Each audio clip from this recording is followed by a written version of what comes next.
on voit bien que tous les trois vont mettre en évidence une logique tripartite de cette physiologie. Tripartite, ça veut dire au moins en trois temps. Est-ce qu'ils se sont concertés? Ils ne pouvaient pas ignorer les uns les autres l'œuvre de celui d'avant, bien sûr. Mais en tout cas, ils tombent d'accord sur ça. Il y a des choses sur lesquelles ils ne sont pas d'accord, mais sur ça, ils sont d'accord. Cette physiologie, elle est tripartite. Dans un prochain exposé, nous aborderons justement ces trois phases de la fonction analytique. Mais il n'y a pas que ça, bien sûr.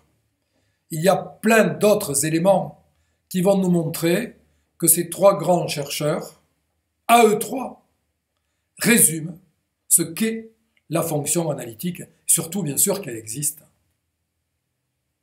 Parce que quand Lacan parle également du réel, bien sûr, dans ce qu'il dit, le réel n'existe pas. Bien sûr, le réel n'existe pas, parce que le réel, c'est là. Le réel, c'est ce qui traduit la réalité des choses. Enfin, la réalité des choses, ce que l'on en perçoit. Parce que qu'est-ce qu'on perçoit de la réalité des choses? On en perçoit une infime partie. Parce que nous sommes quand même, il faut bien le dire, comme des extraterrestres sur cette planète. C'est-à-dire, on arrive au sein d'un grand scaphandrier avec des antennes, c'est-à-dire des micros sensitifs, qui vont nous permettre de prélever les informations sur ce qui nous entoure. Seulement tout ça, ça marche avec des fréquences, c'est-à-dire ce sont des fréquences que notre corps humain perçoit au travers des outils sensoriels.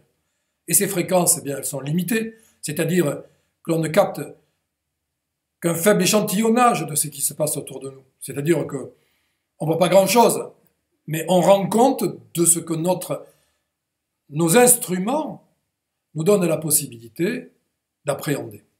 Donc du coup, tout ça, ce que Lacan appelle l'objet, c'est-à-dire ce qui se passe autour de nous, qui contient à la fois du sonore, du visuel, de l'image, de l'odorat, enfin, des choses qui nous entourent, toutes les choses qui nous entourent, eh bien ce réel-là va être intégré, perçu, transformé, analysé, interprété pour en nous donner un aperçu de ce qui se passe à l'extérieur, ce que Lacan va appeler le réel. Alors bien sûr, vous voyez bien qu'il ne s'agit pas du réel. C'est pour ça qu'on dit que le réel est impossible. Il est impossible, parce que là, à ce niveau-là, il ne parle pas de grand-chose, que d'un aperçu. Cependant, vous le verrez, ce réel, si on l'applique en matière de l'art, par exemple, c'est-à-dire que si on veut comprendre ce qui se passe, on reviendra sur les travaux de Van Gogh, par exemple, on verra que le réel, lui, nous donne des explications tout à fait intéressantes. Justement, sur la fonction analytique et de ces pseudo-déraillements, c'est-à-dire de gens qui peuvent être considérés comme des gens fous. Sont-ils fous? Ont-ils une autre perception de ce qui nous entoure? Le réel, si on sait l'analyser, et non pas si on le met de côté en disant « Oh, le réel, c'est impossible, alors on n'en parle pas, c'est quelque chose de statique, c'est quelque chose... » Voilà, voilà. On n'a rien compris au réel parce qu'on n'a pas étudié l'œuvre vraiment de Lacan. Étudier l'œuvre de Lacan, c'est aussi comprendre ce qu'il veut dire quand il parle de la descente chez les mères. Chez les mères, M-E, accent grave, R-E-S, la descente chez les mères. Jung, lui, va parler de la descente en enfer ou aux enfers. Mais Dante parlera aussi de la descente aux enfers.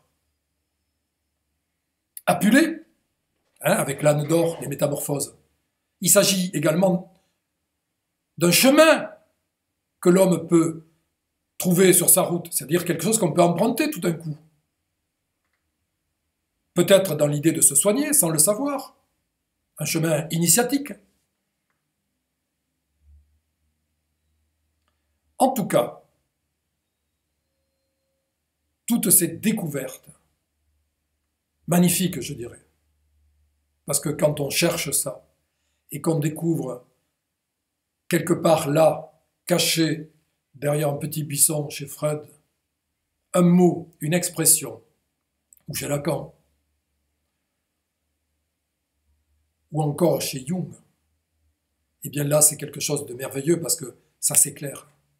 On comprend ce que ça veut dire tout ça. La grande image n'a pas de forme, c'est le titre d'un livre de François Julien, qui est sinologue, pour dire quelque part que justement le réel n'a pas de forme. Ce que l'on appréhende autour de nous n'a pas de forme. C'est comme un puzzle. À nous à remettre tous les éléments du puzzle bout à bout. Sans vouloir plus davantage donc rentrer dans l'explication de la physiologie analytique, j'en reviens à cette idée que Freud, Jung et Lacan, en tant que chercheurs, ont trouvé un certain nombre d'éléments qui vont dans le sens de l'existence de la fonction analytique.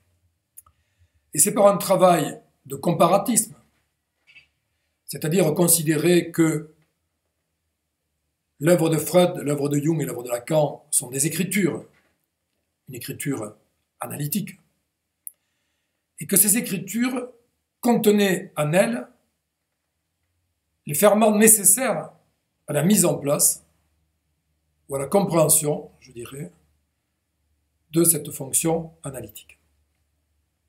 Le comparatisme, c'est cette science dont a usé, peut-être sans le savoir, Jean-François Champollion, le fameux découvreur des hiéroglyphes. Qu'est-ce que ça vient faire ici au sein de la psychanalyse? Eh bien, regardez, il s'agit d'écriture.